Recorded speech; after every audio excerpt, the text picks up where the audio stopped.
لٹا ہوا قافلہ خوف سے کانپتا آہوزاری کرتا چل پڑا، چلتا گیا اور دور افق میں غائب ہو گیا۔ پیچھے جب گدھوں، بھیڑیوں اور گیدڑوں نے لاش اور جاں بلب زخمیوں پر حلہ بولا، وادیوں میں ایک نسوانی پکار سنائی دے رہی تھی، سبکتگین سبکتگین۔ اور جب 2-4 روز بعد وہاں بکھری ہوئی ہڈیاں رہ گئیں تو بھی یہ نسوانی پکار سنائی دیتی رہی، اپنی ماں کے پاس آ جاؤ سبکتگین سبکتگین۔ اس راستے سے گزرنے والے قافلے، ڈاکو، رہزن اور فوجی بہت مدت تک یہ پکار سنتے رہے۔ انہوں نے کئی کہانیاں گھڑ لیں اور اس آواز کو کسی بد روح کی آواز کہہ کر ادھر سے گزرنا چھوڑ دیا۔ قرار الحکم مر گیا تھا۔ زندہ ہوتا تو اپنی بیوی کو وہاں سے گھسیٹ کر لے جاتا اور اسے بتاتا کہ غریبوں کے بیٹے باطل شکن نہیں شکم پرور ہوا کرتے ہیں۔ تم دل میں جس خواہش کو جگر کے خون سے سینچتی رہی ہو وہ پوری ہونے والی تھی ہی نہیں۔ یہ خواہش وہم بن کر تمہیں کبھی سفید ریش اور نورانی چہرے والے بزرگ کی صورت میں نظر آتی رہی، کبھی تم نے خواب دیکھے اور انہیں حقیقت سمجھ لیا۔ جہاں دولت، دھوکے اور گناہ کی حکمرانی ہوتی ہے وہاں عقل و دانش والوں کی قسمت سو جاتی ہے۔ نام وہ پیدا کرتے ہیں جن کے پیٹ بھرے ہوئے ہوتے ہیں۔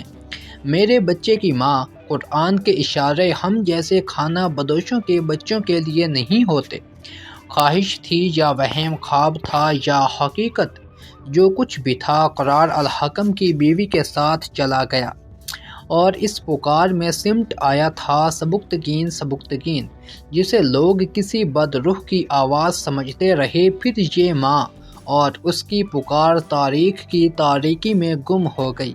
اسلام نے غلاموں کی خرید و فروخت اور کسی کو غلام بنا کر رکھنے کی ممانعت کر دی تھی، مگر یہ احکام خلافت راشدہ سے آگے نہ چل سکے۔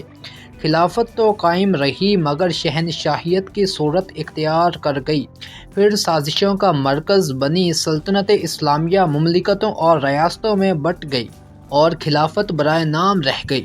خلیفہ کی کوئی قوت نہیں تھی، کسی کا جی چاہتا تو خلافت کا احترام کرتا، ورنہ من مانی کا دور دورہ تھا۔ حرم اور غلامی کی بدعتیں پھر سے شروع ہو گئیں۔ دولت والوں کے حرموں میں لڑکیاں اور کام کرنے کے لیے غلام ہوتے تھے۔ جس کے پاس لونڈیاں اور غلاموں کی افراط ہوتی اسے اتنا ہی دولت مند اور قابل احترام سمجھا جاتا تھا۔ بخارا کے ایک میدان میں لوگوں کا ہجوم تھا، بولیاں دی جا رہی تھیں، کچھ نیلام ہو رہا تھا۔ ہجوم کے سامنے چند ایک خیمے کھڑے تھے، ان کے آگے لکڑی کا چبوترا تھا، 3-4 لڑکیاں اس چبوترے پر کھڑی تھیں۔ ایک آدمی ایک لڑکی کے کندھے پر ہاتھ رکھ کر بلند آواز سے کہتا، عمر 20 سال، سیدھی اپنے گھر سے آئی ہے، جسم دیکھو کوئی بیماری نہیں، کسی کے پاس نہیں رہی، بولو تازہ مال ہے، جی 100 دینار بہت تھوڑے ہیں، اور بولو۔ یہ لڑکیاں نیلام ہو رہی تھیں۔ خریداروں میں بردہ فروش بھی تھے، قہبہ خانوں والے، لڑکیوں کو رقص اور گانا سکھانے والے، اور ان میں امراء، وزراء اور حاکموں کے کارندے بھی شامل تھے۔ اس سے ذرا پرے ایک اور منڈی لگی ہوئی تھی جہاں آدمی فروخت ہو رہے تھے، ان میں بچے بھی تھے۔ خریدار انہیں یوں دیکھ رہے تھے جس طرح مویشی خریدنے سے پہلے دیکھے جاتے ہیں۔ قیمت بچوں کی زیادہ تھی، یہ 8-10 بچے تھے، سب رو رہے تھے۔ ان کی عمریں 8 سے 12-13 سال تک تھیں۔ صرف ایک بچہ ایسا تھا جس کی آنکھوں میں آنسو نہیں تھے، چہرے پر اداسی ضرور تھی۔ یہ سب بچے اس قافلے سے اٹھائے گئے تھے جس کے ساتھ الحکم اپنی بیوی اور بچے کے ساتھ جا رہا تھا۔ عورتیں بھی اسی قافلے کے ساتھ تھیں۔